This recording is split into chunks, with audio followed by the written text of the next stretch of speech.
안녕하세요, 여러분. 신예나입니다. 자, 오픽 과연 이것이 무엇인지 여러분들 이제 정말 궁금하고 설레는 마음으로 이 강좌를 선택을 하셨을 텐데요. 이 오픽이 과연 누구인지 이번 시간에 여러분께 차근차근 설명을 드리도록 하겠습니다.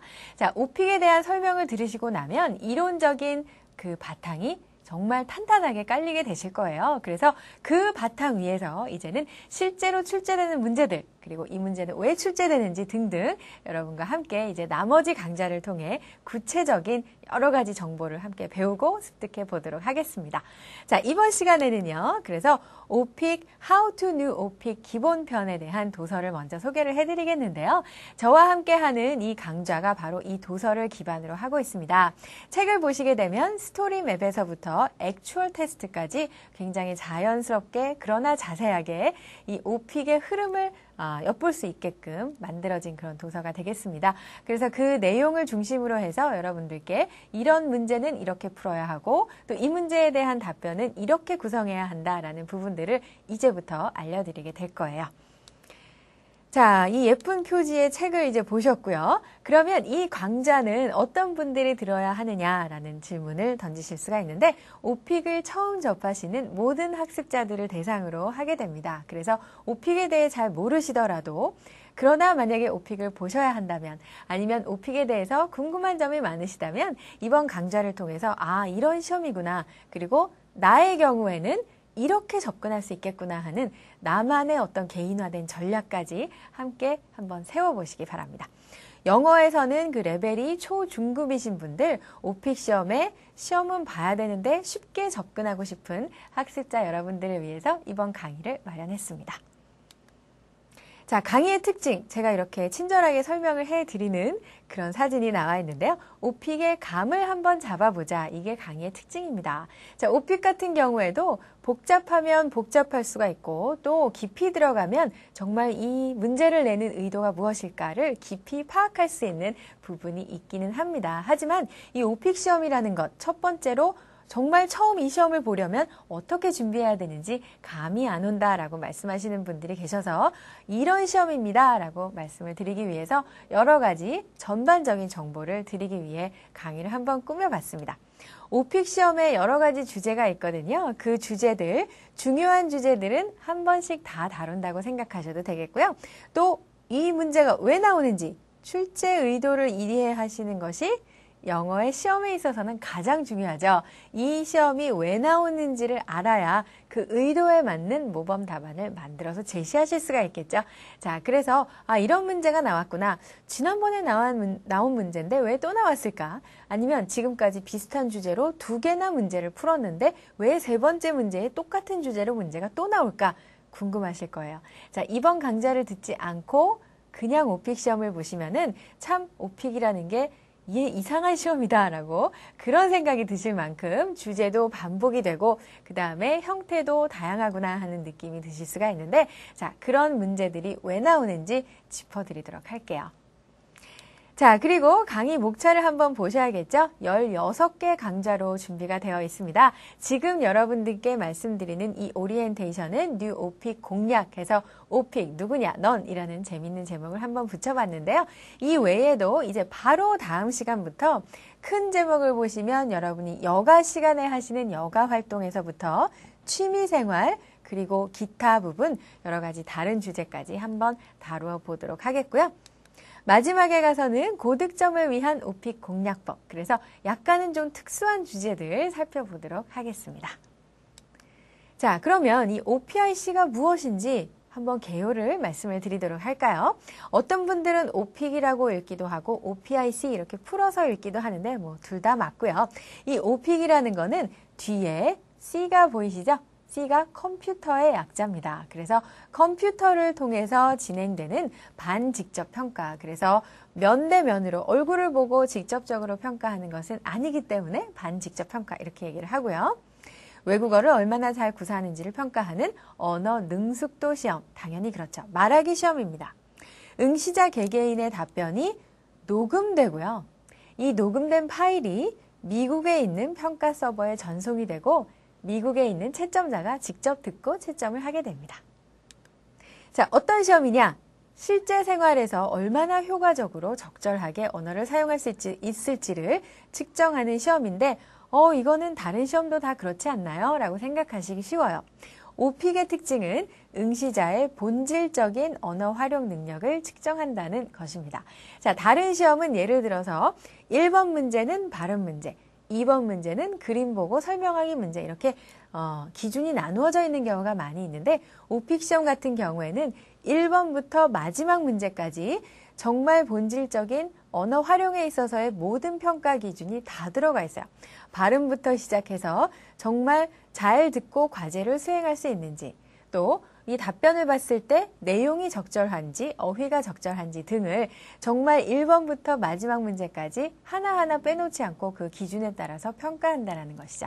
본질적인 능력을 측정한다라는 면에서 어떻게 보면 가장 우리가 정말 궁극적으로 원하는 수준의 말하기 능력을 평가할 수 있는 그런 시험이 되겠고요. 그래서 이 시험에서도 계속해서 여러분이 진행을 하시면서 등급을 올리시는 것을 목표로 하셔야 되겠습니다. 평가 기준을 꼭 알아두셔야 되겠죠. 말하기 능력을 그래서 본질적으로, 총체적으로 평가한다라고 말씀드렸는데 두 가지 측면이 있어요. 언어적인 요소가 있고 기능적인 측면이 있습니다. 언어는 그야말로 영어에 해당하는 거예요. 액센트, 억양이죠. 억양이 어떤지, 문법적인 실수는 없는지, 어휘는 어떤지, 그리고 플루언시가 있는데요. 이거는 유창성입니다. 유창성 하면은 많은 분들이 그럼 원어민처럼 유창하게 썰라썰라 얘기해야 되나요? 라고 생각하시는데 꼭 그런 거는 아니에요. 이 플루언시라고 얘기를 하면 comprehensibility랑 비슷한 뜻이에요. 이해가 되는지 안 되는지에 대한 이야기가 되겠죠. 그러니까 나의 답변을 듣고 원어민인 채점자가 들었을 때 이 정도는 나는 이해할 수 있겠다. 이 정도의 유창성을 갖추고 있는지를 평가하게 됩니다. 자, 기능적인 측면에서는 Global Tasks and Functions가 있는데 여기서 task는 과제죠. function은 기능이잖아요. 그러니까 어떤 과제를 나에게 주었을 때 영어를 잘 말할 수 있는 사람처럼 기능을 할 수 있는지, 즉 그 과제를 수행할 수 있는지를 보게 되고요. 컨텍스트와 컨텐츠가 나왔는데 이거는 맥락이고 컨텐츠는 내용이죠. 들었을 때 그 정말 맥락이 끊어지지 않고 좋은 하나의 이야기가 구성이 되어 있는지, 내용은 적절한지를 보게 됩니다. accuracy는 정확성입니다. 정확한 영어를 구사를 하고 있는지. 텍스트 타입이라고 이야기를 하면 이거는 문단이 잘 구성이 되어 있는지, 연결어, 접속사 등등 잘 쓰고 있는지 등을 보는 측면이 되겠습니다. 자, 평가 등급도 보셔야 되겠죠? 오픽의 평가 등급은 novice부터 advanced까지 있는데요. 이게 초급, 중급, 고급으로 보실 수가 있겠죠? superior 이거는 OPI에서 나오는 등급입니다. C가 없죠? 컴퓨터가 아니라 OPI는 직접 면접관과 얼굴을 맞대고 보는 시험이 되겠습니다. 자, 그 시험에서는 advanced mid에서 superior까지 정말 높은 최상위 등급을 받을 수가 있는데 OPI-C에서는 여러분이 가장 낮은 novice low부터 novice mid, novice high 그래서 3단계 초급의 단계들이 있고요. 그 다음에 중급에서도 intermediate, low, mid, high 그래서 3단계 마지막으로 고급은 advanced low까지 받으실 수가 있어요. 한 가지 intermediate, mid를 보시면 중급 중에서도 중급이죠. 그런데 여기에 또 1, 2, 3이 나눠져 있어요. 그러니까 중급의 중급, 어떻게 보면 한국인들의 가장 많이 보이게 되는 그런 등급이에요. 그래서 한국에서 OPIC 시험을 보시게 되면은 가장 많이 받으시는 등급이 인터미디엇 미드인데요. 그렇기 때문에 조금 더 변별력을 갖추기 위해서 뉴 오픽에서는 1, 2, 3등급이 여기서 또 나눠지게 됩니다. 아시겠죠? 그래서 등급이 사실은 어떻게 보면 굉장히 세분화되어 있다고 볼 수가 있겠죠. 오픽만의 특징을 몇 가지 알려드릴까요? 시험 전에 백그라운드 서베이를 합니다. 그래서 응시자 개개인의 관심사에 맞추어서 문제를 출제를 하게 되죠. 배경 설문이라고 우리말로는 얘기를 하고요. 또 각 문항당 답변의 제한 시간이 없습니다. 영원히 정말 계속해서 답변하셔도 괜찮아요.